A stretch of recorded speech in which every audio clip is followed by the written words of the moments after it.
Samajwadi party का असल में अनवरत और सतत संघर्ष का कोई राजनैतिक दल अगर आपको भारतीय राजनीति में मिलेगा तो मैं समझता हूँ कि वो समाजवादी पार्टी होगी। अगर कई सारे राजनैतिक पराक्रम की अगर आप बात करें तो मुझे अच्छे से याद है 2012 के चुनाव में एक दिन में 125 किलोमीटर साइकिल चलाने का अगर किसी नेता के साथ नोएडा की फिल्म सिटी से चल करके और अलीगढ़ तक 125 किलोमीटर, तो वो अखिलेश यादव जी हैं। और मैं अच्छे से याद करता हूँ डॉक्टर लोहिया, मधुलमय और बंच ऑफ थॉट के आरएसएस के विषधरे साथियों को भी पढ़ता हूँ, तो कभी भारतीय राजनीति में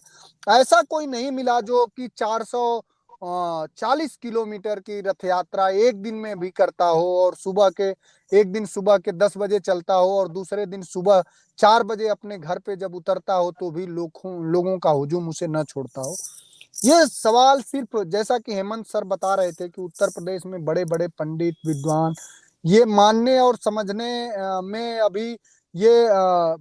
उसको एक रूप नहीं दे पा रहे हैं कि सच में जीत कौन रहा। असल में अखिलेश यादव के साथ जो लाखों लोग जो आ रहे हैं, कल जैसे 8वें चरण का था मैनपुरी में, तो जो लोग आ रहे हैं वो सिर्फ लोग ही भर नहीं है बल्कि वो भावनाओं से अभिभूत हैं। उनको पता है कि विगत विगत दिनों में जब कोरोना के काल में उनके घरों से लाशें निकल रही थी, जब लोग बीमार थे, तो क्या ऐसा था कि उनको थोड़ा-सा ढाढ़स बंधा रहा था या उनके साथ खड़े नज़र हो पा रहा था। तो वो देख रहे थे कि अखिलेश यादव की दी हुई एम्बुलेंस, अखिलेश यादव का दिया हुआ डायल 100 वही हमारे थोड़े बहुत भरोसे की को और हमारे जिंदा रहने की एक जो उम्मीद है उसके साथ और उसमें थोड़ी मदद कर पा रहा है। जब अखिलेश यादव का लोग नाम लेते हैं तो ये लोग समझते हैं कि अगर उत्तर प्रदेश के नौजवानों को 25 लाख चाहे लैपटॉप देने की बात हो, चाहे की जो अर्थव्यवस्था है, ग्राम स्वराज की अर्थव्यवस्था है, लोहिया ग्राम के तहत, जनेश्वर मिश्र समग्र ग्राम योजना के तहत कैसे उसको जो ग्रामीण अर्थव्यवस्था है, जो हमारे लोकल स्तर पे ग्राम सभाओं में जो हुनर है उनको एक रास्ता कैसे दिखाया जाए, इस सब कई तरह के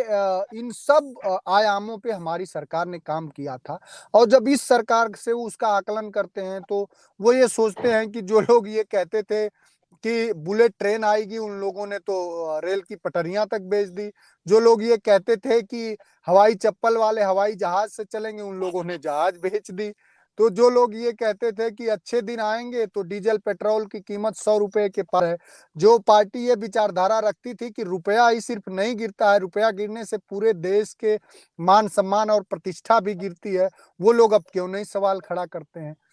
तो अब ये सवाल इस पर है, इसलिए लोगों को पूरी उम्मीद है अखिलेश यादव जी के साथ। और विगत चुनाव में जो क्षेत्र पंचायत का चुनाव था उसमें भी समाजवादी पार्टी एक 3/4 बहुमत के साथ रूफी जीत हासिल की थी। हालांकि बाद में किस तरह के हथकंडे अपना करके और उसके अध्यक्ष पद के चुनाव में हम लोगों ने हारा, तो उसमें किस तरह से हारा ये पूरे समाज और देश और जो आप सबके जो पत्रकार साथियों के संस्थाएं हैं उन सभी ने देखा है। तो हम लोग इसलिए अनवरत चल रहे हैं कि लोगों की उम्मीदें हम लोग रात भर चल के एक जिले से दूसरे जिले में पहुंच रहे हैं। हम लोग कहते हैं कि 4 बजे सभा है और रात के हम लोग 2 बजे भी पहुंचते हैं तो लोग इतनी कड़ाके के ठंड में खड़े रहते हैं। तो वो खड़े भर सिर्फ हमारे लिए भारतीय जनता पार्टी और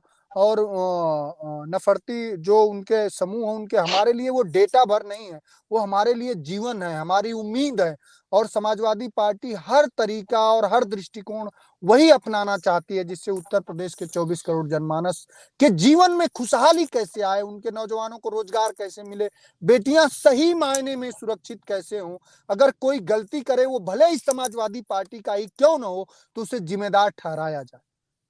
और आप हमसे जुड़े रहने के लिए सब्सक्राइब करें YouTube पर, फॉलो करें ट्विटर पर और लाइक करें Facebook पर। और ज्यादा जानकारी के लिए आपको टाइप करना होगा सिर्फ न्यूज़ नशा।